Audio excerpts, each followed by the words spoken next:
Oke, halo semuanya, apa kabar? Gimana puasanya hari ini? Hari ke-12 ya, nggak terasa udah hari ke-12 aja. Oke, hari ini terima kasih sebelumnya aku mau ucapin kepada seluruh partisipan. Di sini ada 16 orang yang udah join. Terima kasih udah mendaftarkan diri kalian di cuaca yang cerah ini. Kalau di Malang lagi cerah, gak tahu kalau di tempat kalian kayak gimana. Semoga tetap semangat ya menjalani puasanya sambil mendapatkan ilmu dari hari ini bareng sama Kak Lydia Sandy. Oke, sebelumnya di sini mungkin ada beberapa peserta yang baru ikut webinar kali ini, mungkin juga baru follow gitu ya, belajar fashion. Aku mau kenalin dulu, info-info dulu bahwa Belajar Fashion ini adalah platform edukasi yang secara khusus membahas tentang fashion. Jadi kita akan belajar banyak hal tentang fashion, baik itu fashion illustration, fashion design, fashion business, bahkan ke depan akan ada fashion fotografi juga gitu. Jadi kalian bisa juga nih request siapa pemateri yang mau dihadirkan untuk webinar berikutnya atau agenda berikutnya gitu. Kalian juga bisa request materi yang ingin kalian pelajari apa. Gitu. Nah, untuk selengkapnya Belajar Fashion itu ada 2 program, yaitu Belajar Fashion Class dan Belajar Fashion Webinar. Belajar Fashion Class itu nanti sistemnya berlangganan di website kita, sedangkan Belajar Fashion Webinar seperti yang udah teman-teman jalanin kali ini, kita akan infoin via Instagram atau via WhatsApp, nanti teman-teman bisa langsung join gitu. Itu sekilas tentang Belajar Fashion, dan hari ini kita akan bersama dengan Kak Lydia Sandy. Mungkin di sini beberapa udah ada yang kenal ya. Buat yang belum, aku kenalin secara singkat. Jadi Lydia Sandy ini punya brand yang namanya By Lydia Sandy. Itu untuk custom make wedding dress. Terus juga ada ready to wear-nya, yaitu By Lady Lee. Ya, kalian kalau udah follow, kalian follow deh buat bisa tahu kayak gimana brandnya Kak Lydia Sandy. Oke, sebelum dimulai, aku mau jelasin juga tentang mekanisme dari webinar kali ini. Yang pertama, teman-teman bisa selama berlangsungnya webinar ini, teman-teman bisa tulis pertanyaan, semisal ada pertanyaan, bisa tulis langsung di kolom chat. Kalian juga bisa sambil kenalan satu sama lain di kolom chat, networking, atau sebutin aja brand kalian apa, Instagramnya apa, biar bisa saling follow. Kayak gitu. Terus nanti kan kalian sebelumnya pernah tulis pertanyaan lewat form. Jadi akan dijawab oleh Kalipi dulu. Setelah itu di sesi tanya jawab berikutnya kalian bisa kasih feedback atau ada pertanyaan tambahan bisa disampaikan di tanya jawab sesi terakhir. Kayak gitu ya. Oke, langsung aja di sini udah join Kak Lydia Sandy. Kita invite.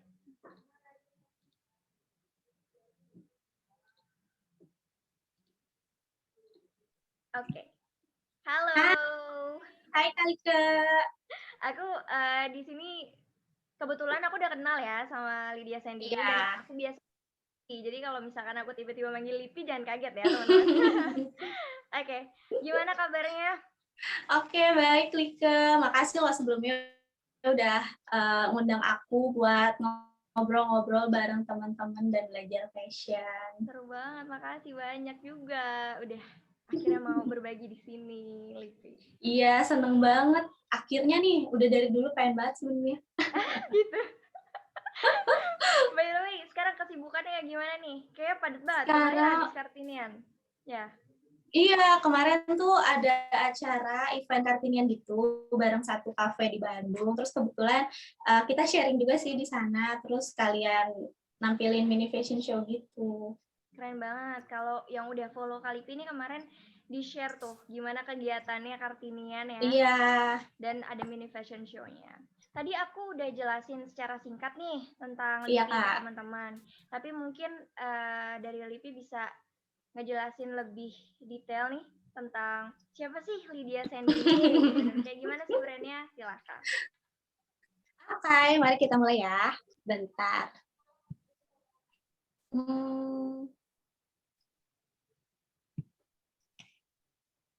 Oke.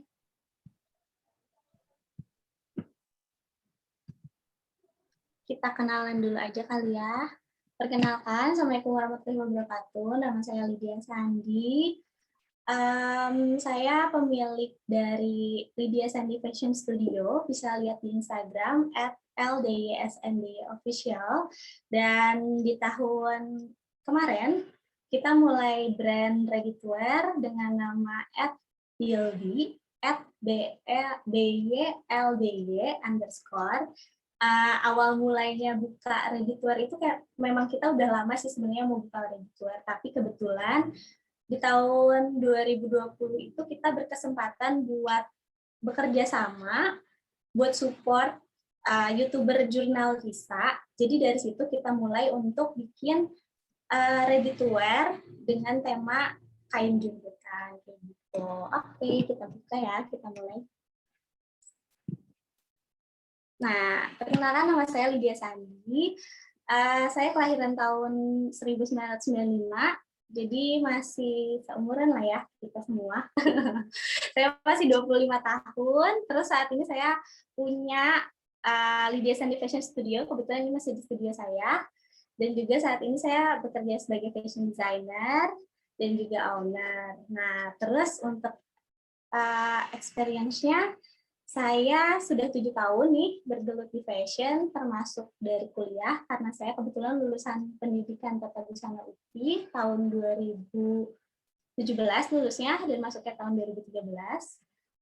Saat ini udah hampir 1.000 pakaian yang saya buat, dan beberapa klien kami itu ada Kevin Liliana, Miss International, lalu ada Veronica, finalis Asia's Next Top Model, terus juga ada teman-teman selebgram juga, dan lain sebagainya. Kalian bisa cek langsung di Instagram kita ya. Terus selain di fashion, saya juga tahun 2019 terpilih menjadi runner-up Putri Pendidikan Indonesia, dan juga di tahun 2016 saya terpilih menjadi finalis Magang Cimahi. Nah, untuk pendidikannya di bidang fashion, saya lanjut aja di bidang fashion ya.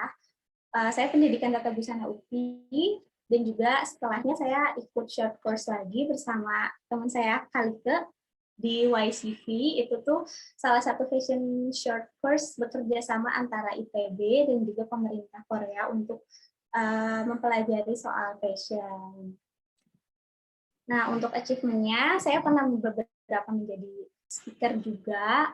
Salah satunya di workshop Do It Yourself Plait Skirt, lalu speaker motivation juga, terus self grooming class di Kota Kinabalu, Malaysia, lalu pernah menjurikan juga fashion design competition di acara Upcres 1 Sabah, Malaysia. Nah, terus selain itu, saya juga berkolaborasi bersama Sekolah Indonesia Kota Kinabalu untuk membuat seragam SMK perhotelan. Ini salah satu koleksinya. Ini kebetulan tahun ini itu sudah tahun ketiga kita bekerja sama bersama Sekolah Indonesia Kota Kinabalu. Ini beberapa achievement, karena di luar fashion saya juga suka nyanyi, tapi kita skip aja. Nah, ini untuk experience saya di bidang fashion. Saya pernah jadi asisten fashion designer-nya Fatura Imara tahun 2016 sampai 2017. Lalu menjadi owner Lydia Sandi Fashion Studio dan owner Byldy. Nah, ini untuk studionya. Lydia Sandi Fashion Studio itu terbentuk semenjak saya lulus kuliah. Sebenarnya saya sudah mulai menerima order dari sebelum kuliah di teman-teman terdekat, tapi meresmikannya baru setelah lulus kuliah. Lalu setelah 3 tahun itu, kita mulai menerima banyak, tidak hanya dari teman-teman terdekat, tapi dari beberapa lingkungannya. Jadi biasanya kalau custom made itu lebih mulut ke mulut ya. Jadi disitulah kita mulai berkembang. Gitu. Nah, ini beberapa portofolionya, ada wedding. Ini untuk kebaya, lalu ada wedding dress juga. Ini beberapa wedding dress juga. Ini salah satu klien saya yang sebelah kanan bawah ini. Kita ngobrolnya secara online karena beliau tinggalnya di Singapura, tapi nikahnya di Bandung. Jadi beliau itu kerjanya di Singapura. Jadi kita ngobrolnya secara online. Nah, ini untuk beberapa koleksi juga untuk casual wedding dress. Kita ambil juga untuk pengajian sebelum pernikahan. Ini beberapa koleksinya. Ini untuk engagement. Untuk engagement kita juga servisnya macam-macam. Ada untuk kebaya atau dress, tergantung permintaan klien. Ini untuk kebaya ini. Ini untuk photoshoot. Nah, ini salah satu photoshoot bersama Kevin Liliana, Miss International 2017, Putri Indonesia Lingkungan juga, dan alhamdulillah sampai saat ini beliau masih menjadi loyal customer kita. Ini waktu maternity photoshoot klien kita. Dan that's all. Terima kasih.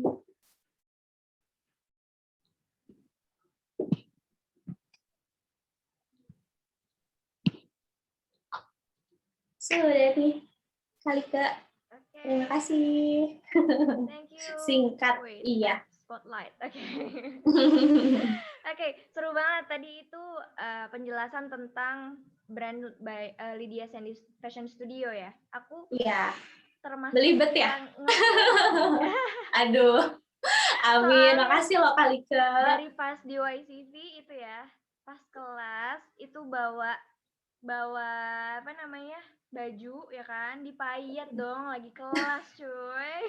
Ya karena itu waktu 2018 itu berarti baru 1 tahun pertama tuh kan.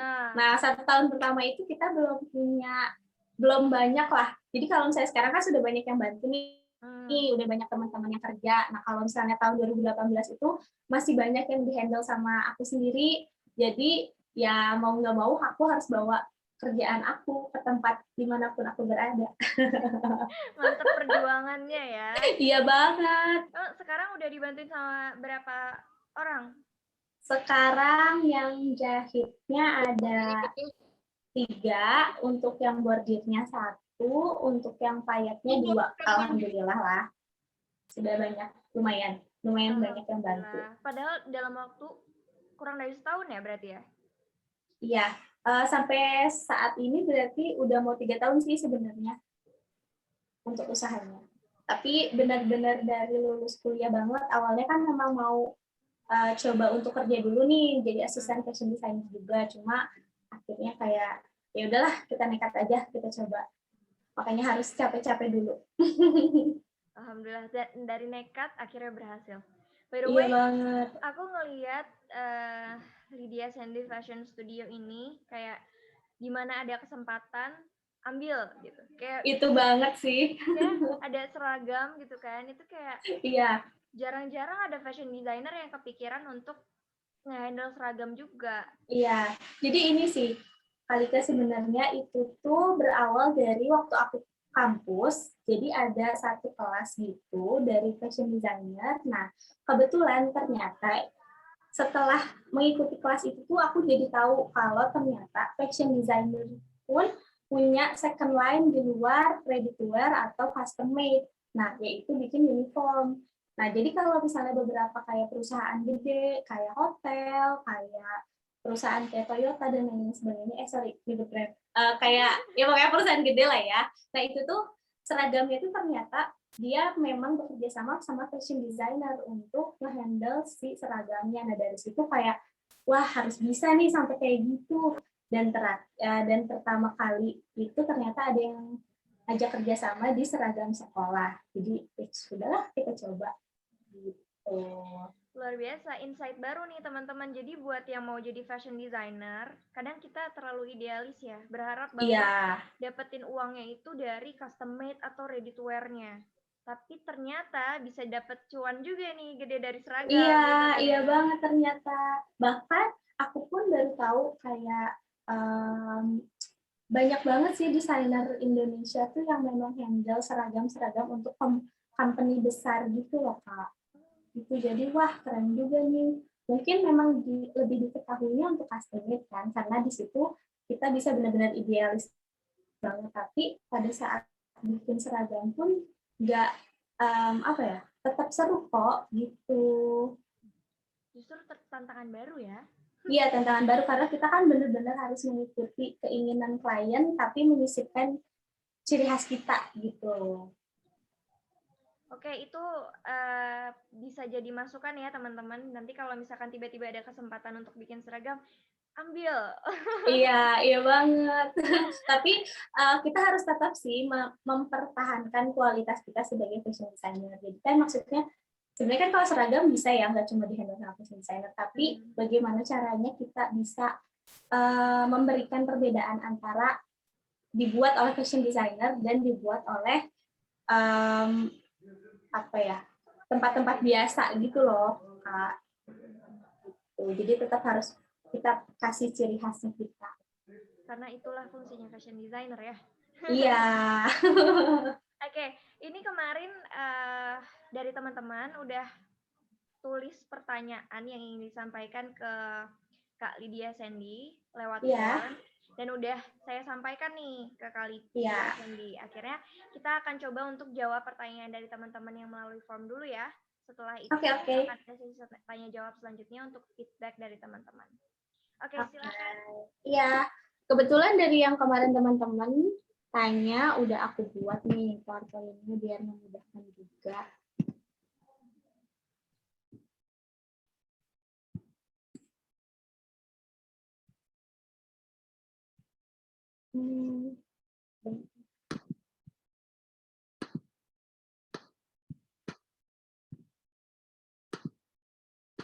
Nah, ada beberapa pertanyaan yang udah masuk. Kira-kira ada sekitar 20-an lebih ya, Kak, untuk pertanyaannya. Iya, ada 20. Ya, oke. Kita mulai satu-satu ya, mudah-mudahan waktunya cukup nih. Sampai sejam ke depan. Oke, pertanyaan pertama. Gimana nih, Kak, sikap jika bertemu klien yang rumit? Nah, sebagai fashion designer, kita harus bisa banget sih nge-handle, karena klien kita kan beda-beda nih kepribadiannya, terus beda-beda juga permintaannya. Jadi kita harus bisa handle untuk gimana sih caranya. Nah, ini tips and trick dari aku. Aku biasanya tetap menyamakan semua klien sih, baik klien yang permintaannya rumit ataupun klien yang percaya banget sama kita. Pokoknya intinya kita harus bersikap profesional, mau bagaimanapun keinginan klien, lalu melayani dengan sepenuh hati. Jadi jangan gara-gara kliennya terlalu banyak nih permintaannya kita jadi bete. Nah, nggak boleh gitu, kita harus tetap melayani karena kita nggak tahu nih ke depannya, siapa tahu klien kita ini yang bikin butik kita lebih maju gitu. Lalu pahami keinginan klien. Nah, biasanya kan klien kalau misalnya memiliki keinginan nih, punya, Kak, aku pengen A, B, C, D. Nah, kita baca dulu nih yang benar. Oh, kira-kira keinginan klien itu gini, berarti kita harus seperti apa, kayak gitu. Lakukan diskusi, jangan lupa. Dan juga harus percaya diri. Jadi biasanya pada saat kita desain itu, klien kan suka menyebutkan, Kak, aku pengennya gini. Nah, kita harus bisa memahami dan juga harus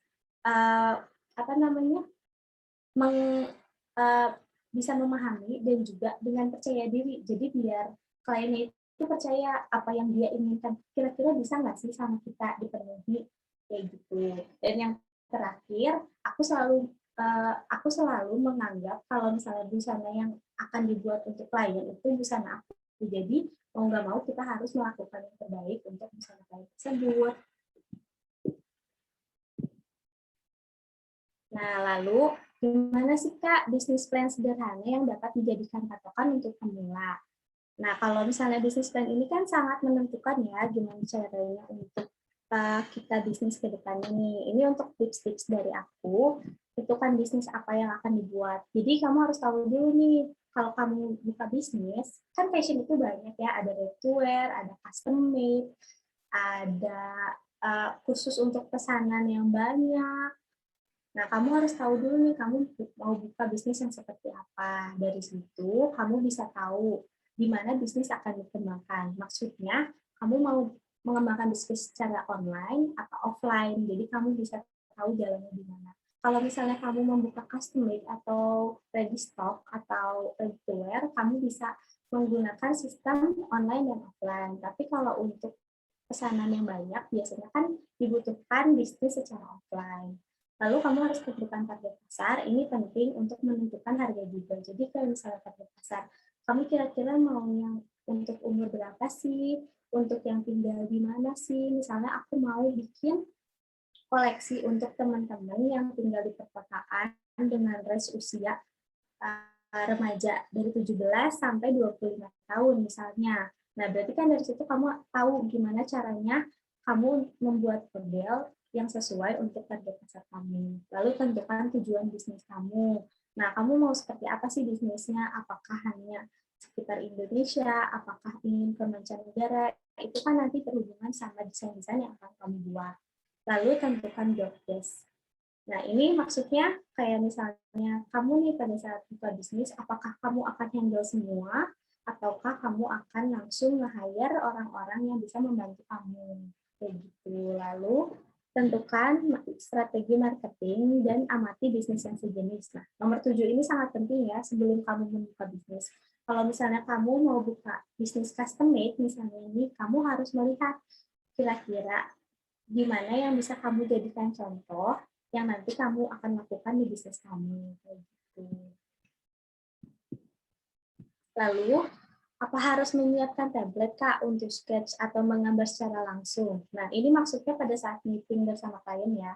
Biasanya untuk teman-teman yang susah atau misalnya membutuhkan waktu yang lama untuk menggambar, bisa disarankan untuk menggunakan template. Jadi kamu bisa print dulu nih template-nya, nanti langsung gambar karena biasanya klien membutuhkan bentuk busananya sih, tidak terlalu concern tentang sketch tubuhnya. Lalu kalau misalnya kamu bisa menggambar secara langsung, itu bisa lebih bagus sih untuk poin plus untuk kamu. Nah, selain itu juga, kalau misalnya kamu tidak bisa menggambar secara cepat, biasanya aku pun kalau misalnya ada waktu-waktu, biasanya kan klien waktunya nggak luang terus nih. Kamu bisa misalnya meeting pertama kita ngobrol dulu, kita catat dulu apa yang diinginkan klien, bentuknya seperti apa, misalnya tangannya seperti apa, roknya seperti apa, lalu selanjutnya kamu buat desainnya lalu send berupa gambar, bisa melalui WhatsApp atau video call seperti itu. Nah, gimana sih tips buat mood board? Sebenarnya kalau untuk mood board, kamu bisa belajar banyak banget sih di Google gimana caranya bikin mood board. Tapi aku kasih tips-tips gimana caranya bikin mood board yang mudah. Yang pertama, tentukan apa yang ingin dibuat. Apa yang ingin dibuat itu misalnya nih, kamu membutuhkan mood board untuk inspirasi kamu membuat evening gown misalnya. Jadi kamu harus cari referensi gambar-gambar yang bisa menunjang ide-ide kamu membuat evening gown. Nah, inspirasi itu nggak cuma berupa busana, tapi bisa berupa gambar, gambar bangunan, atau tanaman, atau langit, atau busana, dan sebagainya. Nah, misalnya nanya nih, Kak, kenapa kok bangunan sih? Kan kita mau bikin baju. Nah, dari bangunan ini kita bisa lihat pola siluet yang bisa kita adaptasi untuk potongan busana. Lalu tanaman. Dari tanaman itu kita bisa terinspirasi untuk membuat garnitur yang ada di baju kalian. Nih, kayak misalnya baju ini kan ada bunga-bunga, ini terinspirasi dari bunga-bunga, misalnya seperti itu. Lalu tentukan susunan warna. Biasanya kalau di moodboard itu kita pasti membuat susunan warna dari inspirasi-inspirasi yang telah kita kumpulkan. Itu tuh nanti menjadi acuan dari koleksi kita. Kayak gitu. Lalu susun dan atur potongan gambar tersebut bersamaan. Next-nya, Kak, gimana sih cara mengenalkan brand baru ke lingkungan yang lebih luas? Nah, biasanya kalau misalnya menggunakan brand baru itu kita mengandalkan teman-teman terdekat ya, tapi memang itu benar-benar efektif sih untuk kita yang memulai usaha. Jadi, kamu bisa memperkenalkan brand atau menjual ke teman-teman terdekat kamu. Lalu, setelah itu kamu minta teman-teman terdekat, saudara, dan klien yang telah menggunakan jasa kamu untuk merekomendasikan brand yang kita miliki ke lingkungannya.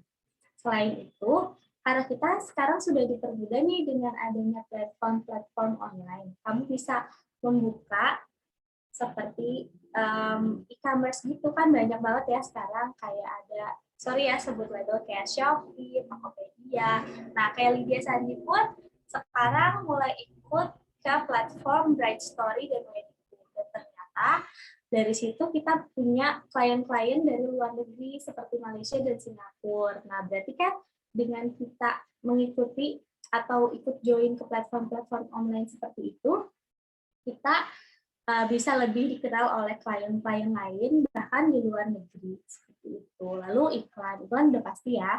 Cuma sekarang ada Instagram Ads, terus Facebook, terus endorse. Nah, untuk yang endorse ini juga kadang, Kak, gimana ya caranya? Aku mau endorse, tapi kan modalnya gede banget. Tapi jangan khawatir, kita tuh sekarang nggak harus bayar loh. Gimana caranya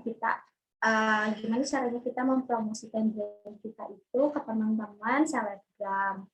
Kalau misalnya apalagi kalau misalnya kita punya relasi banyak, kita bisa loh kayak misalnya menawarkan produk, misalnya dia memang lagi butuh nih, aku butuh baju untuk ke acara A nih, kamu punya nggak? Nah itu tuh harus amat sangat dimanfaatkan banget, kayak misalnya deal pun terbentuk karena kita bisa berkolaborasi bersama Jurnalisa, karena awalnya tuh khususnya aku awalnya yang order itu kan manajernya Jurnalisa, terus aku coba ngelobi manajernya buat, Kak, gimana nih kalau misalnya aku support untuk Jurnalisa bikin baju gitu, kira-kira mau nggak ya? Dan ternyata mau, tanpa aku harus mengeluarkan budget endorse, yang padahal Jurnalisa itu sangat besar kan, dan dipakai semua teman-teman kalau Jurnalisa. Jadi dari situ kan, gimana caranya kita bisa ngobrol dan bisa melobi klien atau relasi kita, kayak gitu. Dan juga berkolaborasi bersama influencer dan brand yang lebih terkenal. Nah, kolaborasi itu bisa kayak apa sih, Kak? Kayak misalnya kita ada fashion show, kita kolaborasi sepatunya sama si B, atau make up-nya sama si A, kayak gitu-gitu. Lalu, pertahankan kualitas dan kepercayaan klien. Itu sih paling penting, karena gimana caranya brand kita bisa lama itu karena kepercayaan klien. Gitu. Lalu, pertanyaan selanjutnya, bakat dan potensi di bidang fashion yang Lydia Sandi miliki sebelum memasuki dunia fashion. Nah, sebenarnya ini tuh aku tuh dari dulu bukan nggak punya passion, aku nggak punya bakat di bidang fashion. Karena aku bukan model, terus keluarga aku pun nggak ada yang bergelut di bidang fashion. Cuma memang dari dulu aku suka mix and match baju. Makanya sebenarnya aku itu bercita-cita jadi fashion stylist, bukan fashion designer. Terus kayak dulu tuh aku pengen kerjanya di majalah fashion, kayak gitu. Tapi ternyata pada saat aku kuliah, ambil pendidikan tata busana, ternyata yang lebih seru itu jadi fashion designer loh, dibanding fashion stylist. Jadi aku dari situ mulai menggeluti bidang fashion designer ini, tapi tidak menutup kemungkinan sih kalau misalnya aku bakalan kerja atau menggeluti juga fashion stylist gitu. Nah, next, Kak, hal dasar apa sih yang harus dipelajari untuk mengawali bisnis di bidang fashion? Ada beberapa poin nih. Hal dasar. Hal dasar itu yang paling penting sih ya, pelajari bisnis apa yang akan dirintis.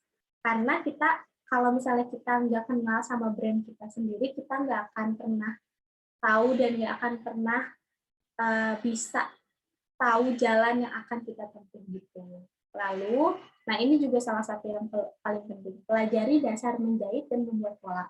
Walaupun nanti prakteknya kita nggak akan terjun secara langsung, tapi kita harus benar-benar tahu. Jadi kita bisa cek quality control brand kita, cek quality control hasil busana yang bakal kita jual seperti apa. Lalu mempelajari dasar mendesain. Ini juga sama pentingnya kayak poin nomor 2. Nah, ini juga penting. Lakukan riset sederhana mengenai tren yang sedang berkembang. Jadi kita jangan sampai berhenti belajar, tapi kita harus terus belajar, terus harus selalu memperhatikan tren-tren apa sih yang kira-kira hari ini atau ke depannya sedang berkembang. Kalau misalnya untuk di Indonesia, teman-teman bisa mempelajari dari majalah-majalah luar negeri atau platform majalah luar negeri, karena biasanya kalau di Indonesia itu kita trennya agak telat 1 sampai 2 tahun. Jadi di luar negeri itu lebih duluan, jadi kita bisa lebih tahu nih gimana tren di tahun ini atau tren ke depan dengan mempelajari majalah-majalah atau platform online itu. Lalu yang akan aku tekankan selalu adalah percaya diri, jangan pantang menyerah, lalu selalu belajar. Itu poin-poin yang penting sih, nggak cuma di bidang fashion, tapi di semua pekerjaan yang akan kita lakukan. Nah, bagaimana cara membuat desain yang berbeda tapi tetap mengikuti tren? Kamu harus memiliki ciri khas dari karya yang kamu buat. Karena kalaupun trennya terus berkembang, kamu bisa menyisipkan ciri khas kamu di tiap tren yang berkembang itu. Jadi misalnya, ciri khas kamu apa nih? Potongan kamu asimetris misalnya, atau kamu ciri khasnya warna-warnanya pastel, atau warna-warnanya yang vibran, itu bisa banget. Kan kalau tren nggak cuma warna ya, kadang model, kadang juga tekstur kain juga bisa. Gitu. Nah, lalu selanjutnya, tips and trick membuat desain mudah dan cepat. Nah, ini buat teman-teman yang mau jadi fashion designer atau yang udah jadi fashion designer memang dibutuhkan banget sih ya. Cuma ada beberapa poin, sebenarnya kita nggak harus live sketch juga kok. Misalnya kita bisa, kalau misalnya buat teman-teman nih, kayak apalagi online klien, atau misalnya teman-teman kliennya yang jauh, yang nggak bisa secara langsung, kita bisa asistensi secara online kan, jadi kita masih butuh waktu juga. Cuma kalau misalnya memang harus cepat, ini ada beberapa poin yang bisa di-highlight, yaitu pelajari basic body sketch dengan baik. Lalu, tentukan desain busana apa yang akan dibuat, lalu perbanyak riset mengenai model busana, lalu perbanyak referensi model busana, dan juga perbanyak latihan. Nah, dari tadi kenapa sih aku selalu bilang perbanyak riset, karena fashion itu selalu berkembang kan, dan fashion di Indonesia dan fashion luar negeri atau fashion antar negara pun beda. Jadi kita harus banyak riset untuk referensi kita, gimana caranya kita bisa ngasih referensi lebih banyak sama klien kalau misalnya referensi kita kurang. Jadi kita harus lebih banyak tahu nih, biar kalau klien tanya atau klien minta rekomendasi, kita bisa handle kayak gitu. Nah, terus gimana nih Kak cara membuat desain yang menarik dan memiliki daya jual? Tuh, kembali lagi kan di poin pertama, riset tren. Karena memang itu hal paling penting sih menurut aku, perbanyak riset aja dari semua sumber, kayak misalnya Google, Pinterest, Instagram, majalah. Karena dari situ kita bakalan banyak tahu, dan kita bakalan lebih banyak kepikiran nih gimana ya desain yang bagus untuk si A, atau gimana ya desain yang lagi in banget nih pasti dia suka kayak gitu. Lalu berani mengembangkan kreativitas, jadi jangan takut kalau misalnya kamu nih punya, kayaknya baju ini bagus, tapi kira-kira kliennya mau nggak ya? Nah, itu juga salah satu hal yang suka aku pikirin sih, cuma nggak ada salahnya buat mencoba. Biasanya aku tanya dulu sih, kayak misalnya, Kak, referensi kakak kan A, gimana kalau misalnya kita buat kayak gini, dengan perbedaan sedikit kayak gini, kira-kira kakak suka nggak ya? Kayak gitu. Lalu selalu memberikan ciri khas dari setiap busana yang akan dibuat. Ini juga penting. Ini sebagai identitas brand kita. Jadi kalau misalnya kita tidak punya identitas tuh biasanya orang kadang suka bingung, loh ini buatan siapa ya? Kok ini mirip-mirip si ini sih? Tapi kalau kita udah punya ciri khas dari awal, itu bakalan lebih membangun brand kita. Kayak gitu. Terus gimana sih Kak kalau misalnya bikin desain biar terlihat unik?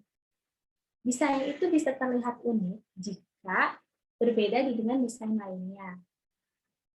Tapi kalau misalnya untuk faktor-faktornya apa aja sih Kak? Nah, perkuat ciri khas. Apa yang selalu dari tadi di-highlight juga ciri khas dari brand kita atau bisnis yang kita kita lagi rintis. Selalu memiliki taste tersendiri. Biasanya kalau misalnya kita punya taste tersendiri itu akan memudahkan ciri khas kita sih. Jadi kita harus tahu dulu nih, biasanya kita sukanya apa ya, atau enggak yang pengen diadopsi sama brand kita yang lagi kita bangun ini apa ya, kayak gitu.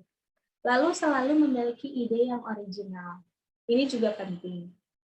Lalu poin yang keempat, jika mengadopsi sistem ATM, usahakan selalu memadukan beberapa desain menjadi suatu desain yang baru. Nah, untuk yang kayak gini juga, ini salah satu hal-hal yang penting juga sih ya. Ada beberapa, bahkan aku sempat memiliki masalah tentang sistem ATM ini. Jadi, di luaran sana, banyak yang menolerir soal ATM tapi tidak tahu perbedaan antara ATM dan plagiat. Nah, sedangkan kalau misalnya untuk menjadi brand yang baik atau menjadi fashion designer yang baik, kita boleh kok mengadopsi dari model si A, model si B, itu boleh banget. Tapi harus memiliki perbedaan antara desain yang kita buat dan desain yang kita adopsi. Jadi, kan perbedaan itu macam-macam ya, bisa dari jenis kain, atau enggak perbedaan dari potongan, atau enggak perbedaan dari warna. Nah, pokoknya itu pintar-pintarnya kita, gimana caranya kita mengadopsi suatu desain menjadi desain baru. Kayak gitu. Nah, ini juga banyak banget yang ditanyain. Gimana sih, Kak, tantangan bisnis fashion? Tantangannya banyak sih, selain klien yang permintaannya kadang banyak. Salah satu tantangan di bisnis fashion itu perkembangan trennya cepat banget. Ini tuh sangat berpengaruh di bisnis-bisnis ready to wear. Dia tuh kadang karena perkembangan trennya cepat, lalu kompetitornya banyak, bikin bisnis-bisnis di ready to wear itu banyak stok-stok yang tidak terjual akhirnya karena trennya sudah tidak in lagi. Nah, makanya kalau misalnya perkembangan tren yang cepat ini bisa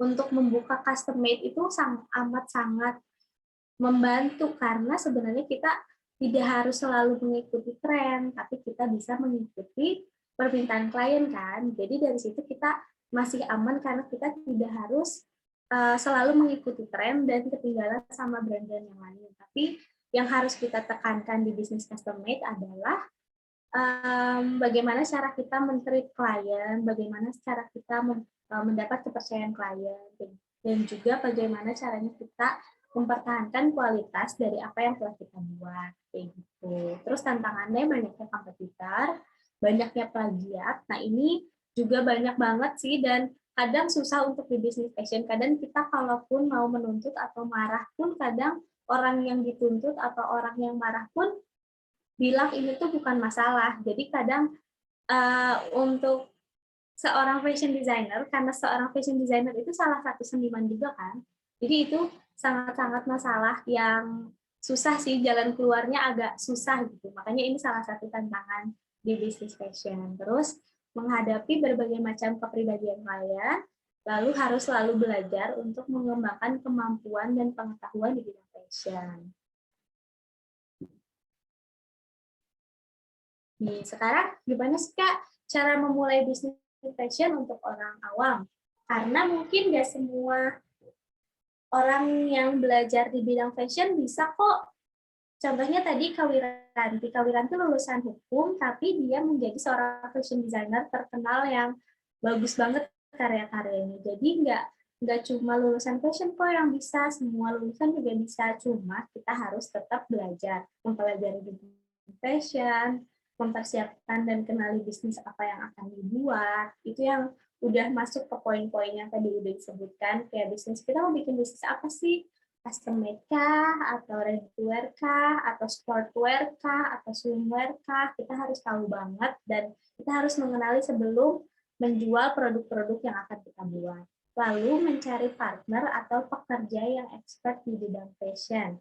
Buat teman-teman yang tidak bergelut di bidang fashion, mungkin bakalan susah kan kalau misalnya hanya sendiri atau bersama partner yang bukan juga di bidang fashion. Jadi aku sangat merekomendasikan buat teman-teman mencari partner juga nih yang bekerja di bidang fashion, karena itu akan membantu kamu mengembangkan di jalur fashionnya gitu. Jadi kalau misalnya kamu tahunya di marketing, si B yang bergerak di bidang fashion ini bakalan bisa tahu tentang tren atau enggak, gimana sih kualitas baju yang baik dan lain sebagainya.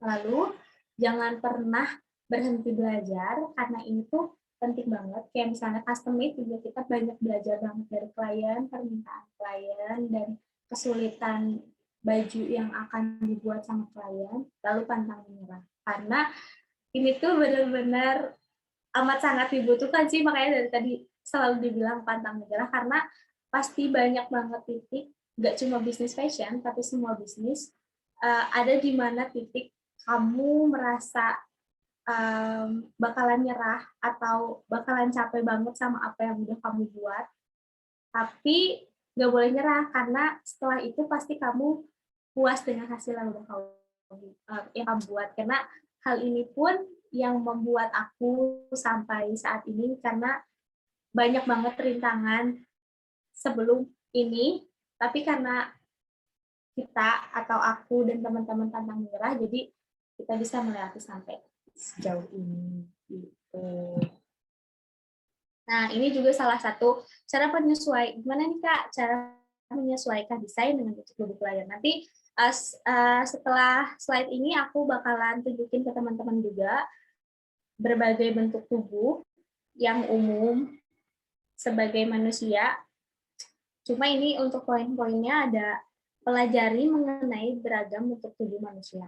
Jadi sebelum kita merekomendasikan sesuatu kepada klien, biasanya kita harus tahu dulu nih kan, gimana sih bentuk tubuh manusia, ada apa aja sih sebenarnya.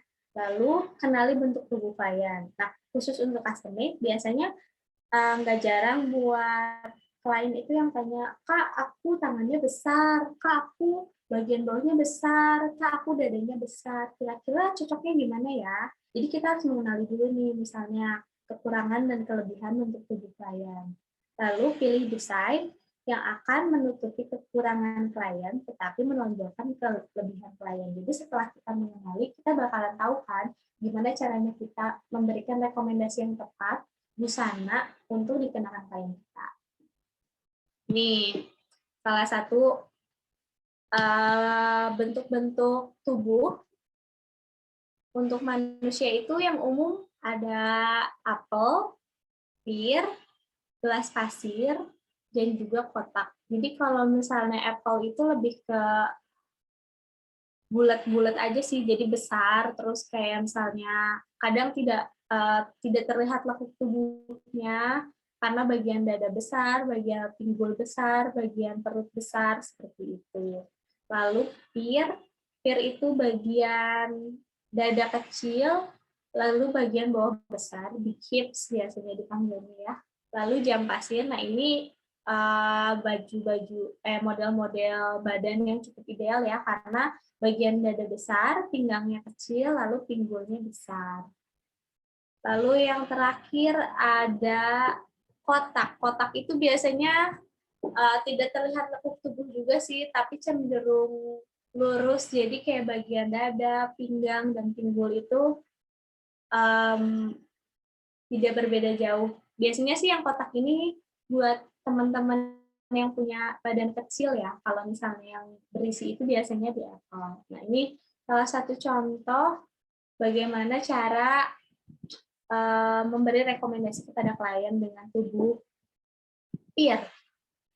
Nih, karakteristiknya ukuran panggul dan paha berukuran lebih besar dibanding dada dan bahu. Lalu tubuh bagian atas terlihat langsing. Jadi dia lebih fokusnya di bagian pinggul. Tipsnya yaitu fokuskan busana yang berdetails pada bagian bahu agar memberi kesan keseimbangan pada tubuh. Jadi untuk klien yang memiliki tubuh kayak gini, jadi kita bisa mengakalinya dengan memfokuskan detailsnya di bagian dada. Jadi kan biasanya kalau misalnya di hips itu biasanya lebih terlihat ya tipsnya. Tapi kalau misalnya kita membuat fokus atau details di bagian dada, jadi bisa lebih seimbang. Lalu gunakan rok atau celana yang berwarna gelap Biasanya ini dipakai untuk teman-teman yang biar bagian pinggul atau pahanya terlihat lebih kecil. Lalu hindari menggunakan celana ketat. Kenapa? Ini nggak cuma celana sih, rok juga bisa ya. Rok tuh eh, ketat, salah satunya bisa celana pensil atau pensil skirt juga bisa. Karena bisa lebih memperlihatkan atau menonjolkan bentuk tubuhnya. Cuma ini juga bisa digarisbawahi sih, cuma ada beberapa klien juga yang menyukai bentuk tubuh ini. Jadi misalnya dia memang tubuhnya sudah pir, tapi dia sangat menyukai ukuran panggul dia yang besar. Jadi bisa ditonjolkan sebagai point of interest-nya. Jadi misalnya memang badannya kecil nih, tapi pinggulnya besar. Jadi kan terlihat lebih seksi ya, itu bisa juga. Itu tergantung keinginan kliennya seperti apa. Gitu. Cuma ini tips-tips untuk teman-teman yang misalnya punya big hips atau kliennya punya big hips, tapi pengennya seimbang, aku nggak mau lebih terlihat menonjol di bagian paha. Ini bisa di gitu. Next ke pertanyaan selanjutnya. Gimana nih Kak cara memperkuat komitmen dalam berbisnis fashion? Komitmen. Komitmen berbisnis fashion. Kamu harus apa ya? Harus cukup percaya dan kamu harus memiliki tujuan dulu sih sebelumnya. Karena uh, bisnis itu kan suatu hal yang sangat panjang dan bisnis itu kayak anak kita sendiri kan. Gimana caranya kita ngurusin dari kecil sampai gede dan bakal banyak banget tantangan ke depannya. Jadi memang fondasi tujuan kamu harus kuat nih di bisnis ini. Salah satunya adalah percaya dan bermimpi bahwa bisnis yang dirintis akan selalu bertumbuh dan berumur panjang. Karena nggak sedikit dari teman-teman nih atau teman-temanku juga atau misalnya banyak orang-orang di luar sana yang dia punya bisnis nih. Karena bisnis itu kan nggak selalu naik ya. Kita kadang turun banget, kadang naik banget. Nah, tapi kita tidak bisa mempertahankan kepercayaan kita terhadap bisnis yang kita miliki.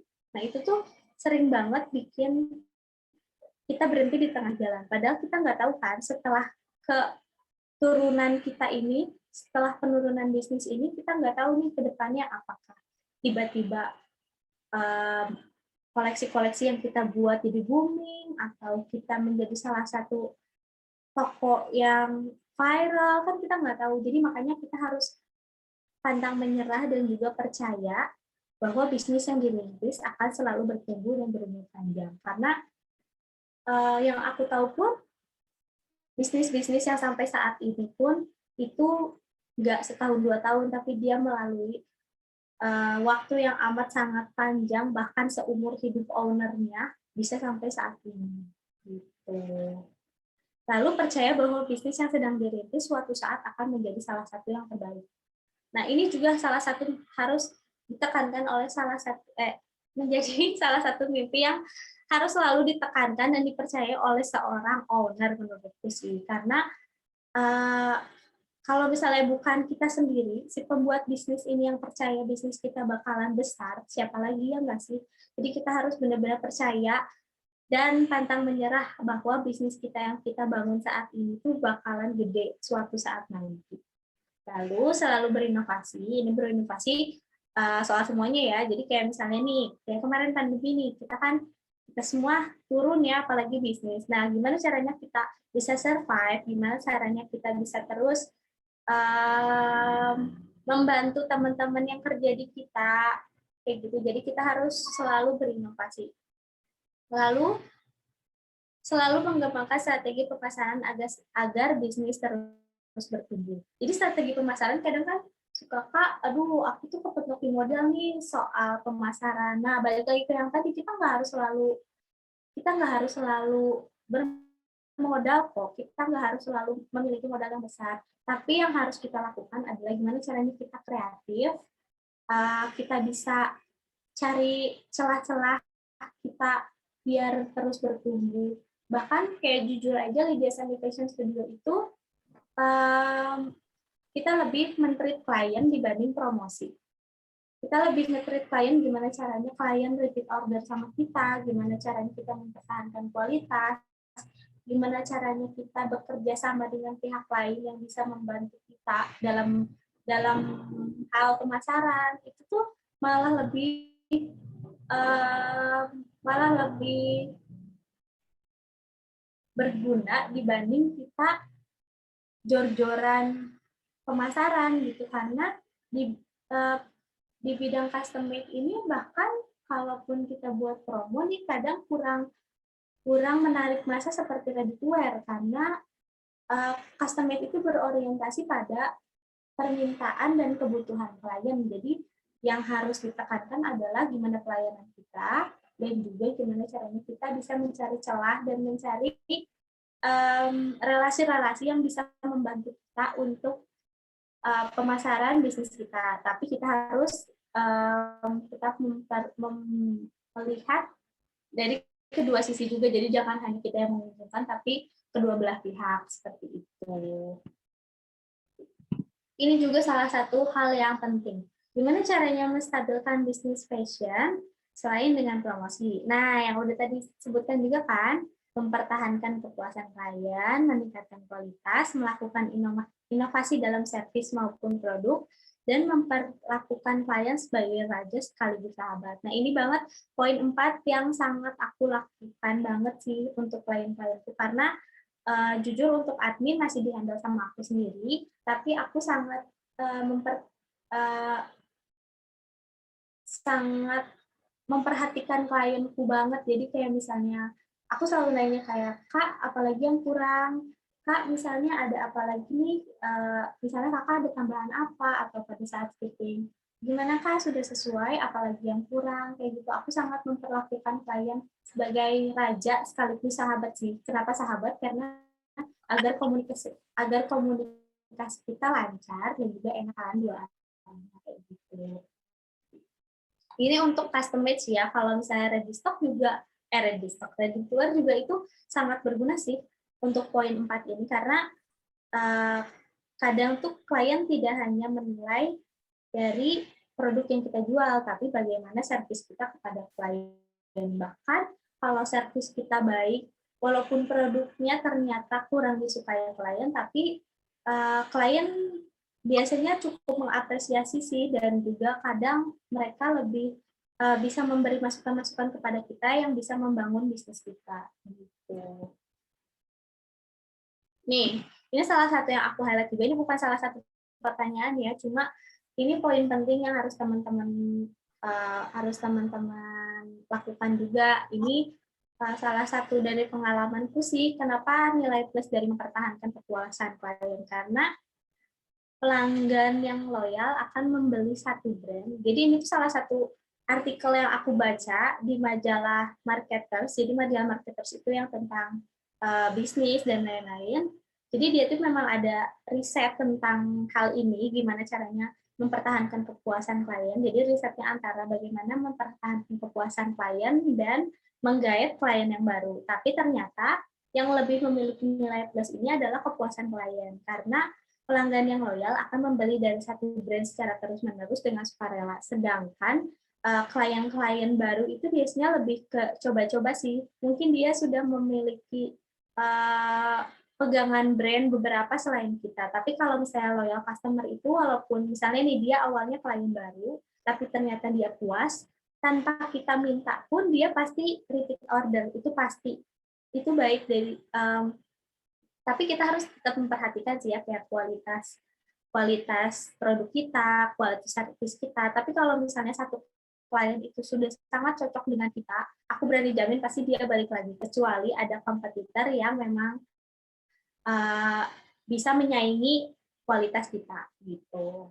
Nah, mereka juga kerap menjadi advokasi brand dengan mengajak orang lain untuk menggunakan barang atau jasa yang ditawarkan brand terkait. Jadi biasanya mereka itu memang jadi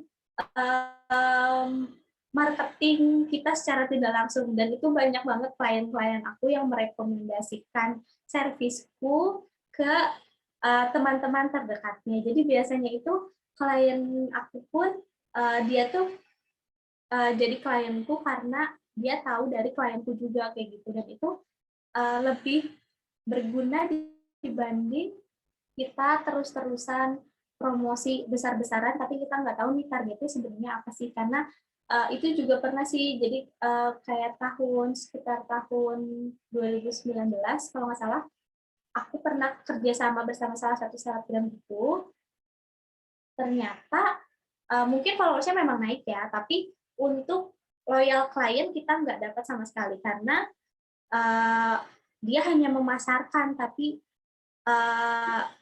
tujuan dari kita memasarkan itu tidak dapat ternyata. Jadi sebenarnya menurutku amat sangat berguna kalau kita servisnya bagus, jadi akan direkomendasikan oleh klien atau loyal customer kita.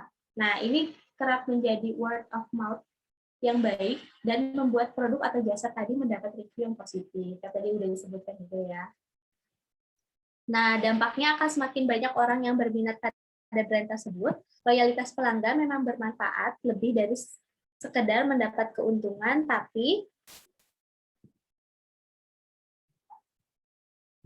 lebih dari sekedar keuntungan. Jadi memang dampaknya itu kalau kita mempertahankan kualitas, terus melayani klien kita dengan sepenuh hati, customer kita sangat penuh hati, itu tuh sangat salah satu strategi pemasaran yang amat sangat berguna menurutku. Kayak gitu. Lalu salah satu pertanyaan yang masuk ada yang, Kak, aku tuh nggak tahu nih sebenarnya aku baru masuk, terus kayak apa sih sebenarnya bisnis fashion? Jadi bisnis fashion itu adalah cara mempelajari bagaimana mengatur bisnis dalam dunia fashion dan perilaku konsumen pada tren fashion saat ini. Gak cuma saat ini sih, tapi biasanya yang nanti akan terjadi juga kita pelajari. Kayak gitu. Kak, gimana sih caranya mengantisipasi jika desain tidak sesuai permintaan klien? Nah, ini tuh nggak cuma teman-teman sih, aku pun ada beberapa, dan bahkan ini jadi pelajaran juga ya, karena kita nggak akan pernah tahu kalau misalnya kita nggak pernah ada di posisi itu. Jadi menurutku mengantisipasi jika desain tidak sesuai permintaan klien dan busananya sudah selesai, tidak lain dan tidak bukan adalah mengganti produk biasanya kalau misalnya di Widya sama Fashion Studio, dan membuatnya kembali sesuai keinginan klien. Nah, tapi ini pun dengan ketentuan. Jadi biasanya sebelum kita masuk proses produksi itu, ada beberapa poin yang saya tekankan kepada klien. Salah satunya adalah memperhatikan desain yang telah dibuat. Karena biasanya kita pembuatan busananya itu mengacu pada desain yang telah dibuat. Seperti itu. Jadi kalau misalnya desainnya sudah oke nih, tapi yang salah memang ada di pihak kita, biasanya kita memang ganti seluruhnya. Jadi baik kain dan produksi itu kita ganti semua, karena kita balik lagi ke poin pertama sih, kita ingin klien kita sangat puas dengan kita, jadi nggak apa-apa, berarti ini sebagai pembelajaran kita gitu. Tapi kalau misalnya kliennya ternyata tidak pengen ganti dari desain awal, itu biasanya kita nggak bisa sih, atau minta fee tambahan untuk mengganti. Jadi ini mengantisipasinya tergantung nih masalahnya, apakah dari kliennya tiba-tiba pengen ganti ataukah dari kitanya yang masalah. Tapi kalau misalnya kita yang salah, ya berarti kita mau nggak mau harus tanggung jawab dong. Gimana caranya kita nge-treat klien aja biar kliennya tetap puas kalau misalnya kita yang salah gitu. Nah, ini ada tips-tips agar pesanan sesuai dengan keinginan klien. Nomor 1 adalah pahami keinginan klien. Pahami. Jadi biasanya kan sebelum klien atau sebelum masuk ke produksi itu, klien meeting dulu sama kita, terus kayak biasanya dia ngobrol sih, kayak, Kak, aku pengen misalnya nih bikin kebaya dengan tangan flare tapi badannya body fit, terus kayak A, B, C, D, E, F, G. Biasanya dicatat dulu sih, kayak keinginannya A, B, C, D, E. Terus, nah setelah ngobrol-ngobrol bersama klien, kita kemukakan nih apa yang ada di pikiran kita. Kayak misalnya, oh oke Kak, berarti Kakak pengennya kayak gini ya, berarti badannya kayak gini, tangannya kayak gini, panjangnya segini, ukuran tangannya seperti ini, Terus tanya lagi nih, gimana nih Kak? Betul, betul. Oke. Biasanya setelah ngobrol-ngobrol itu kita buat sketch kan. Nah, dibuat sketch itu kita di situ cara biar kita ketemu nih antara klien dan pikiran kita tuh ketemu dari sketch. Nah, dari sketch itu kan kita bakalan bisa lihat bentuk secara kasar busana yang akan kita buat kan. Nanti coba dilihat dulu sama klien, kalau misalnya sudah oke, kamu harus bilang sama klien, oke Kak, kita akan buat desainnya seperti ini. Jadi kalau misalnya ada perubahan setelah sketch ini tidak bisa dilakukan karena ini merupakan um, proses terakhir sebelum pembuatan. Kayak gitu sih biasanya aku kasih tahu kliennya kalau misalnya sketch-nya udah oke, tidak bisa dirubah sama sekali. Kayak gitu. Lalu lakukan fitting minimal 2 kali. Ini juga penting. Biasanya kayak teman-teman yang kerja di custom made juga, biasanya tuh cuma 1 kali fitting. Nah, ini sangat sangat tidak disarankan sih menurut aku. Biasanya tuh 1 kali fitting itu berarti kan busana selesai langsung diambil. Nah, aku biasanya melakukan minimal 2 kali fitting, kecuali untuk klien-klien lama. 2 kali fitting kan lama banget, Kak. Terus kayak kliennya bolak-balik emang mau nggak mau sih kalau menurutku, dan itu pun aku lakukan untuk online klien. Untuk online klien aku tetap lakukan juga karena jadi misalnya kalau untuk pesan itu kan sekitar 1 bulan sebelum nih, biasanya 2 minggu udah aku kirim untuk dia coba di rumah. Kalau misalnya ternyata ada yang kurang, dia kirim lagi ke aku untuk dibenerin, lalu dikirim lagi sesuai perbaikan yang udah diobrolin. Nah, untuk fitting juga sama, kalau misalnya fittingnya secara langsung, biasanya untuk fitting pertama kita lihat dulu, biasanya masih mentahan sih, kadang ada beberapa yang masih mentahan, jadi kita lihat siluetnya aja. Kalau misalnya udah siluetnya oke, baru kita lanjut ke tahap selanjutnya. Apalagi kalau misalnya untuk wedding atau lebih ke wedding sih, itu bisa kayak 3-5 kali bahkan lebih untuk fittingnya. Jadi buat teman-teman, menurutku sih sangat direkomendasikan banget fitting berkali-kali untuk mengantisipasi jika desain tidak sesuai. Jadi masih bisa diperbaiki karena itu masih mentah kan. Nggak yang tiba-tiba jadi ternyata kliennya komplain kayak gitu. Tips memulai bisnis fashion. Yang pertama pasti yang tadi bisnis plan ya, udah disebutkan juga. Ini tuh bisnis plan penting karena kita bisa tahu kayak target pasar kita, terus kayak misalnya apa yang mau kita jual, terus kayak misalnya kita harus seperti apa, di situ bakalan di bisnis plan. Tapi misalnya nggak harus ribet juga sih bisnis plan-nya, kayak cuma poin-poin, it's okay. Lalu kayak tonjolkan ciri khas brand. Nah, ini juga kamu harus kenalin dulu sebelum membuat. Tapi biasanya ciri khas itu bisa berjalan sih, misalnya selama di perjalanan kamu membuat fashion juga bisnis fashion juga biasanya kamu bisa mengetahui kok kalau misalnya gimana sih ciri khas aku yang sebenarnya, karena kan manusia berubah ya. Misalnya tahun ini kita belum tahu nih, ternyata tahun-tahun selanjutnya oh ternyata ini ciri khas aku, oh ternyata ini yang aku suka, oh ternyata ini yang klien suka atau customer suka kayak gitu. Nah, ini juga penting, jangan menjiplak kayak karya orang lain. Ini tuh sama kayak kita pakai barang-barang yang KW. Jadi kalau misalnya pakai barang-barang KW tuh kan rata-rata kayak, jangan pakai yang KW, mending pakai lokal brand aja ya nggak sih?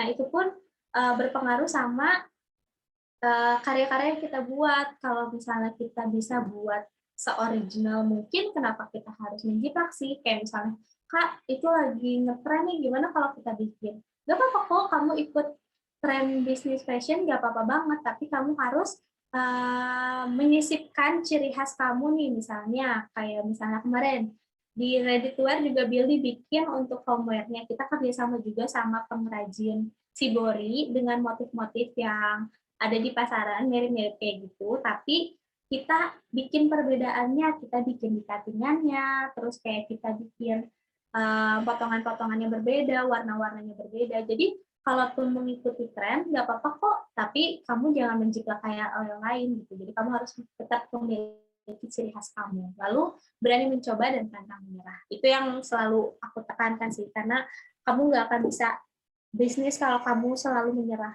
dan berhenti di tengah jalan. Oke, ini ada beberapa slide lagi. Cara percaya diri memulai sesuatu, kenali kemampuan diri, fokus pada kelebihan yang dimiliki, berhenti membandingkan diri dengan orang lain, jadikan pencapaian orang lain sebagai motivasi, pilih lingkungan tepat, mulailah berani untuk mencoba hal baru, dan jangan mudah menyerah. Dan juga fokus pada mimpimu. Lalu selanjutnya, cara menentukan identitas brand fashion agar sesuai dengan selera pasar. Identitas brand dan selera pasar merupakan dua hal yang berbeda, kayak yang tadi aku udah bilang. Jadi tetap bisa berjalan beriringan. Jadi kalau misalnya kamu udah memiliki ciri khas, kalaupun kamu mau ikut tren, kamu bisa, tapi kamu pasti memiliki ciri khas yang beda di antara orang lain. Jadi misalnya trennya lagi raffle-raffle atau trennya pastel color, tapi ciri khas brand kamu itu punya sesuatu yang menonjol, yang walaupun trennya A nih, tapi kamu nggak akan plek A banget, tapi kamu pasti A, tapi mix gaya-gaya kamu kayak gitu. Nah, ini menanggapi customer yang kurang puas dengan hasil yang diberikan.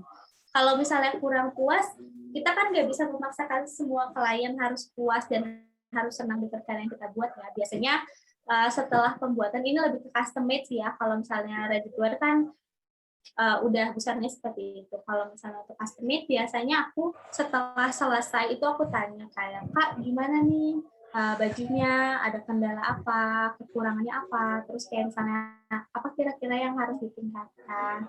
Kalau misalnya ternyata dia bilang, aku nggak suka nih bajunya, ternyata cutting-nya jelek, atau ternyata bajunya nggak enak dipakai, atau ternyata beads-nya kurang banyak, atau misalnya dan lain sebagainya. Biasanya kami meminta maaf ya. Oh gitu ya Kak, aduh maaf banget ya Kak. Mudah-mudahan bisa jadi pembelajaran kami, mudah-mudahan di next order kakak order nggak akan seperti itu lagi. Terima kasih atas masukannya. Lalu mendengarkan keluhan klien kayak biasanya keluhannya apa aja Kak? Tadi yang nggak enaknya apa? Oh gitu ya, ya udah nggak apa-apa Kak. Kalau misalnya setelah dipakai pun biasanya kita memberikan servis masih bisa dibenerin karena gimana caranya kita nganter klien biar klien tetap puas. Jadi misalnya kalau misalnya nggak puas nih, biasanya kan kalau baju nggak cuma dipakai sekali dong harusnya ya, karena kita selalu menekankan klien jangan membuat busana yang sekali pakai, tapi buatlah busana yang bisa dipakai ke beberapa acara sekaligus kayak gitu. Jadi kalaupun memang di acara satu ternyata banyak keluhannya, kita biasanya udah Pak nggak apa-apa kalau misalnya memang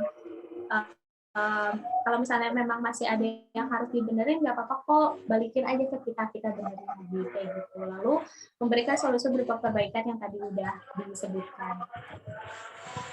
Cara menghandle mood dikala menghadapi klien yang permintaan rumit. Biasanya aku nenangin diri dulu sih, karena kalau misalnya moodnya lagi jelek, pasti ngebales klien yang permintaannya banyak itu malah jadi kesel kan. Jadi biasanya aku tenangin dulu, nggak aku balas dulu biasanya. Pokoknya aku istirahat. Terus kalau misalnya memang ternyata nih kliennya harus ketemu secara langsung, mau nggak mau aku harus membunyikan mood aku, berasa suasananya dibikin enak aja. Kayak misalnya kita lagi nggak ada masalah, kita tetap senyum, kita tetap senang. Pokoknya klien itu nggak boleh tahu mood kita lagi bagus atau lagi jelek, itu nggak boleh. Pokoknya klien itu harus tahu mood kita selalu bagus, biar feedbacknya juga positif dari kliennya. Lalu kalau misalnya chat, ya udah aku bilang kayak tahan dulu sejenak. Kalau misalnya moodnya udah kembali bagus, biasanya sih kalau misalnya hari ini buruk banget nih moodnya, biasanya aku balas besoknya sih. Jadi biar kayak aku balasnya enak, terus kayak kliennya juga enak ngobrol sama aku kayak gitu. Sudah, terima kasih. Banyak banget ya obrolannya. Semoga bisa diterima teman-teman dan tidak ngantuk. Oke, wow, banyak banget tadi share ilmu. Banyak banget pertanyaannya ya, iya. Banyak juga pertanyaannya dari teman-teman. Sesuai dengan pertanyaannya ya. Ini mungkin bisa di stop share screen-nya. Oke, bentar ya. Oke. Biasa udah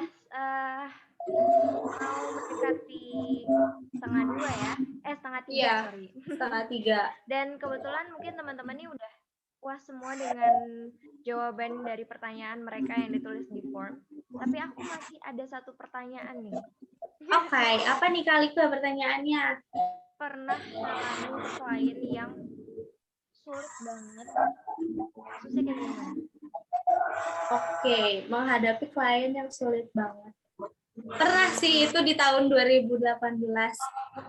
2018 berarti nggak sampai 6 bulan aku baru bikin usaha kan ya. Itu tuh benar-benar benar-benar susah banget karena kliennya tuh benar-benar details banget.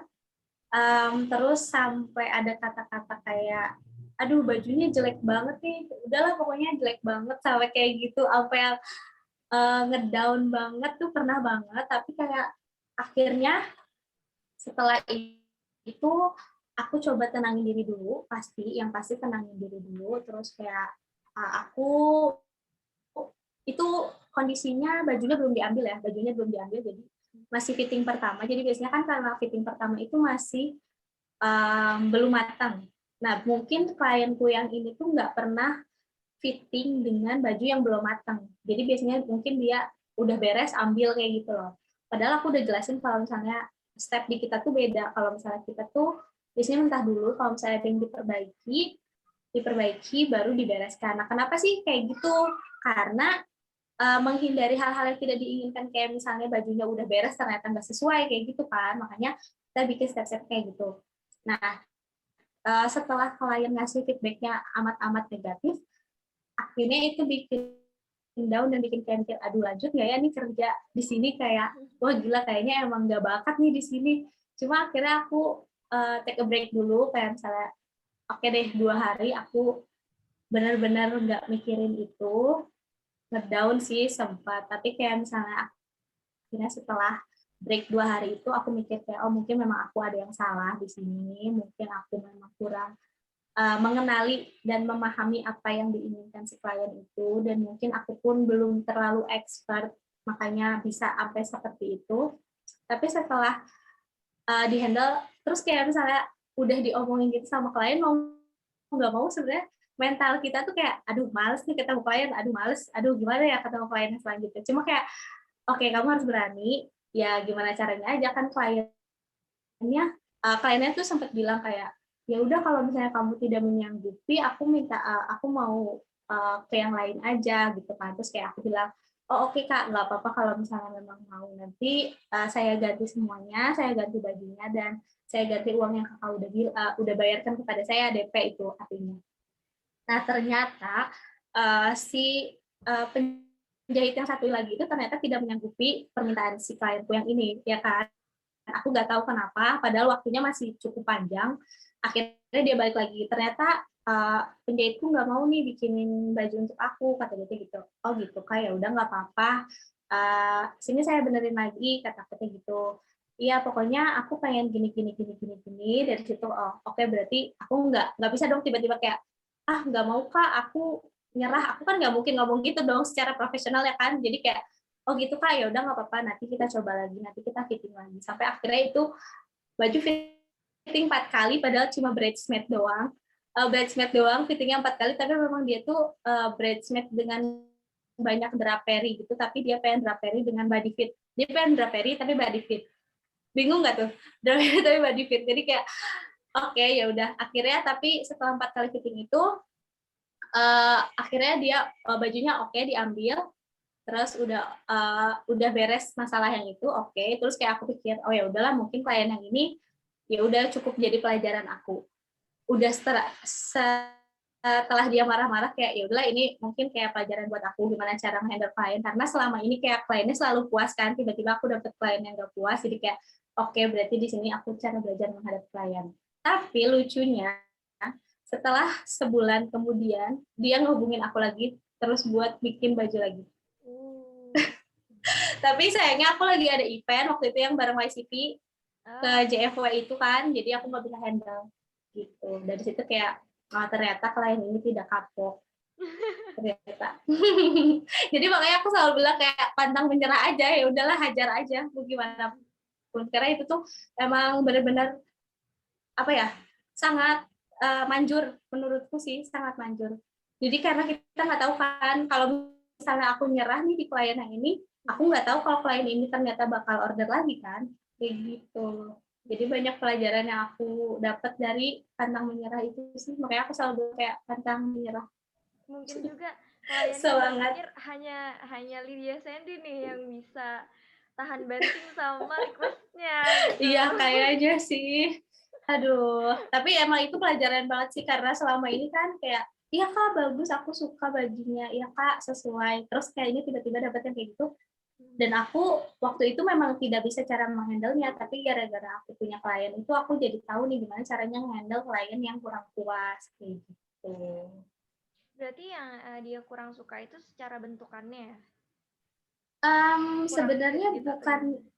iya dia nggak suka bentukannya karena kurang fit di badan dia. Padahal kan sebenarnya kalau misalnya fitting kan bisa difitin kan, sebenarnya bisa dicubit. Maksudnya gimana caranya pada saat fitting itu biasanya kita cubit sesuai ukuran dia. Nah tapi mungkin dia tidak pernah menemukan penjahit dengan teknik itu, jadi biasanya kayak langsung beres-beres aja gitu.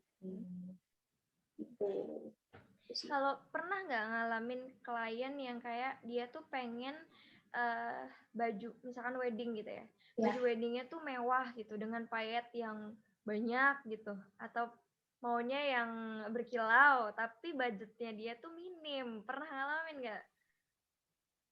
Banyak. Gimana tuh cara ngatasinnya? Oke.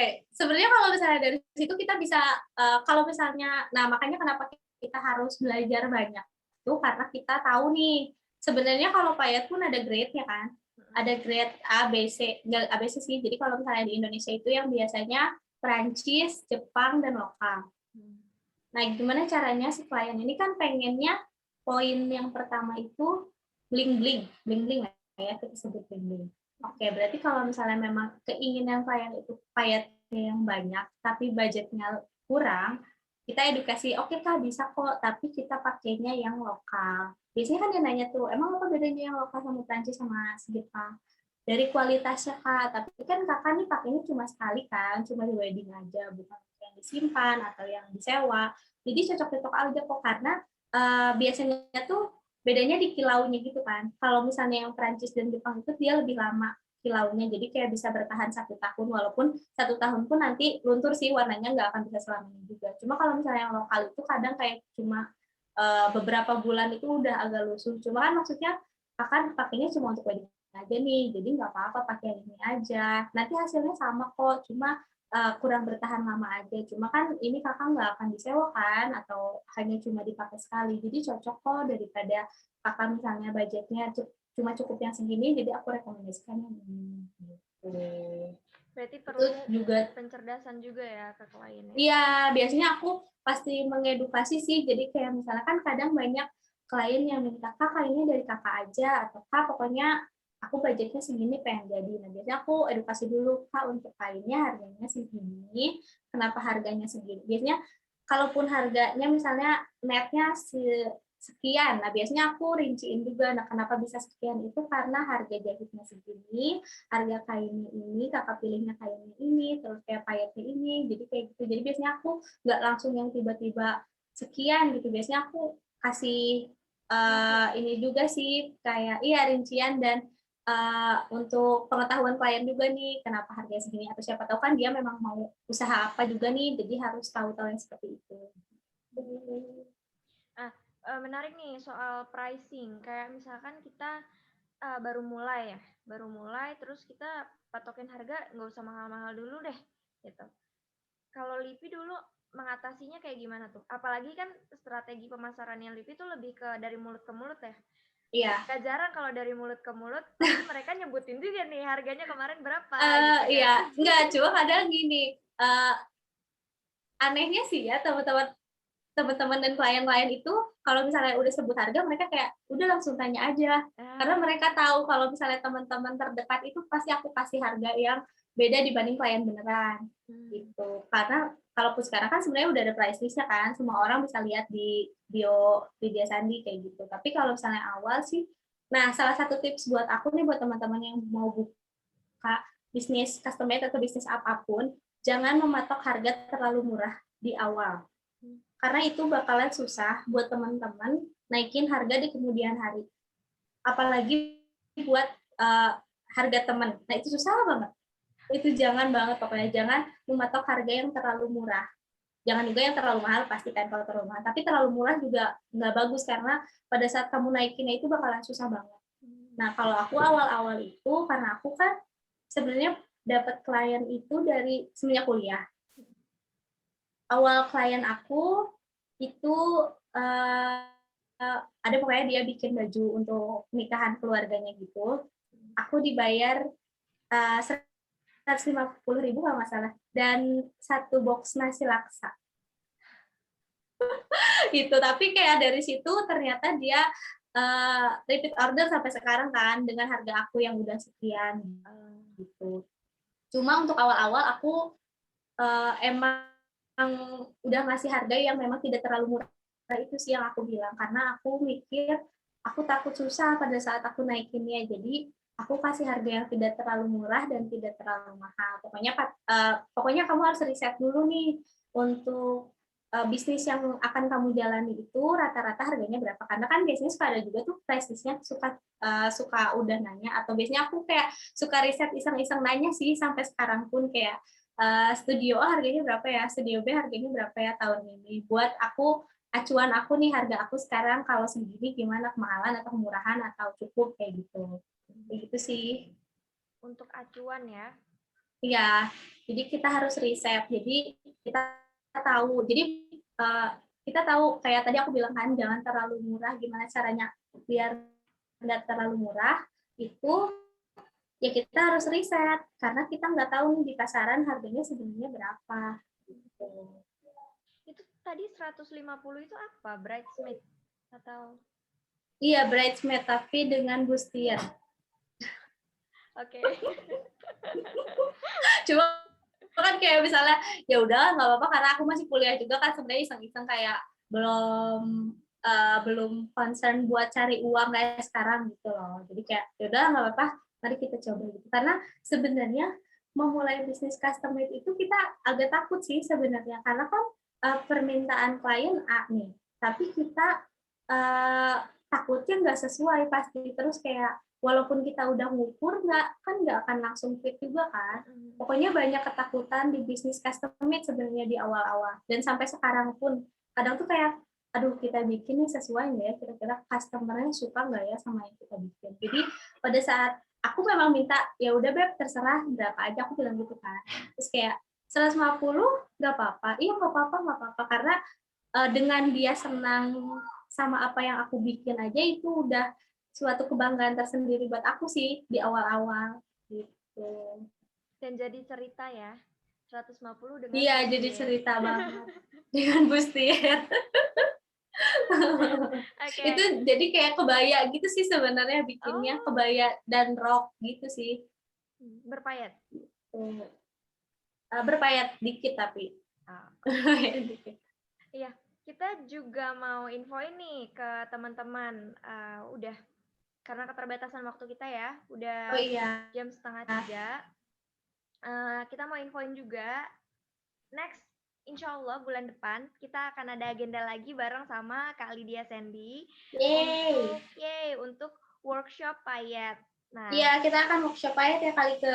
Yes, workshop payet. Mungkin buat teman-teman jangan lupa untuk share keseruan webinar kita hari ini, karena akan ada yang beruntung akan dapat free workshop online bareng Kak Lydia Sandy. Terus nanti workshopnya ini ya Kak, udah disediain gitu kan ya? Ya, untuk alat-alatnya ya kan? Jadi untuk workshopnya kita udah include alat-alatnya. Jadi nanti teman-teman daftar, kita akan jadwalin jauh sebelum kegiatan workshopnya berlangsung. Jadi kalau misalkan hari ini webinar kali ini tuh mepet-mepet waktu webinarnya bisa daftar. Kalau untuk yang bulan Mei nanti itu nggak bisa kayak gitu, karena kita perlu siapin juga material untuk payetnya dikirim ke alamat teman-teman masing-masing. Jadi buat yang mau dapat kesempatan workshop online gratis, jangan lupa untuk share keseruan kita kali ini. Dan tag Ih. Belajar Fashion, tag Lydia Sandy, tag Lydia Sandy Official, dan juga by LDY ya. Iya. Oke, mungkin bisa dicontohin dulu nih Oh iya, boleh. kita pelajari di bulan Mei nanti. Ini aku udah bikin beberapa sampelnya untuk kita pelajari nih kayak gini. Kelihatan nggak sih? Tuh, jadi ini tuh salah satu teknik yang sekarang lumayan disukain juga kan sama baju-baju zaman sekarang ya. Jadi itu teknik tabur gitu. Jadi dari dempet-dempet terus ketabur. Nah, selain itu ada ini, kalau ini kayak simple payet buat leher atau buat belt gitu dari batu-batu. Kayak gini cantik banget kan? Cantik banget. Ini bisa juga Berkilau untuk ya? kayak gini kan? Iya, berkilau Nah. biasanya. Nah, biasanya kan kalau misalnya baju-baju yang udah dipayat gini lebih mahal ya kali itu ya. Jadi Karena kamu juga bisa beli handmade. aja. Iya, handmade. Jadi kamu bisa bikin kayak gini. Jadi misalnya kamu bisa bikin bajunya doang, tapi bisa terlihat lebih mewah dengan tempel-tempel kayak gini sendiri. Nah, dan ini yang paling aku suka sih. Ini tuh jadi salah satu teknik juga nih di Lydia Sandi. Kita lagi suka bikin yang tumpuk-tumpuk ruffle gitu. Biasanya kita tambahin ini nih korsase bunga-bunga. Jadi ini korsasenya tuh kayak bikin sendiri gitu. Nanti kita belajar dari bahan-bahan yang tidak terpakai gitu. Aku sempet nyari info juga nih untuk bikin korsase kayak gitu, sebenarnya dijual satuan harganya lumayan ya. Lumayan banget itu. Jadi kalau misalnya korsase yang gini nih, biasanya kan ada yang 2 tumpuk kayak gini, jadi kain sama mutiara dan batu-batu kayak gini, atau misalnya yang bunga-bunga kayak gini tuh dijual satu piece, misalnya yang bunga gini aja ya tanpa bunga bawahnya, satu piece-nya tuh bisa sampai 3.000 sampai 5.000 satu piece. Cuma kan kalau misalnya satu baju itu banyak banget kan ya kali ke dipakainya. Jadi bisa sampai 50.000 untuk satu bunga gini doang. Sedangkan kalau misalnya kita bisa bikin, ini kan dari bahan-bahan yang tetap pakai nih. Ini kayak misalnya dari lace atau dari tile, kita bisa beli payet-payet gininya aja. Payet-payet yang gini kan dijualnya per satu pon, atau kalau misalnya yang kayak gini, batu-batu gini dijualnya per lusin, jadi kayak kita bisa lebih murah, karena kan bisa pilih juga untuk kualitasnya mau yang mana. Kayak gitu. Gitu ya, teman-teman. Iya. Nah, ini banyak yang nanya juga nih, Kak. Kak, kalau beli payetnya di mana? Nanti kita bakal sebutin di workshop selanjutnya ya, Kak. Makanya harus ikut. Nanti aku kasih rekomendasi untuk beli payet di Bandung atau di Jakarta. Atau sebenarnya ada juga sih payet yang udah jadi seperti ini, dijual di Instagram juga ada. Nanti aku kasih rekomendasinya. Makanya ikut ya. Mantap tuh teman-teman ya. Jadi itu untuk hari ini. Dan sebelumnya aku mau input link. Teman-teman bisa isi ini ya untuk kedepannya mau informasinya seperti apa dan lain sebagainya. Silahkan diisi. Oke. Terima kasih Kak Lydia Sandy. Oke, terima kasih juga Kak Like dan Belajar Fashion dan teman-teman semua yang udah datang. Thank you juga teman-teman semuanya. Jangan lupa untuk share keseruan hari ini. Bye-bye. See you next workshop.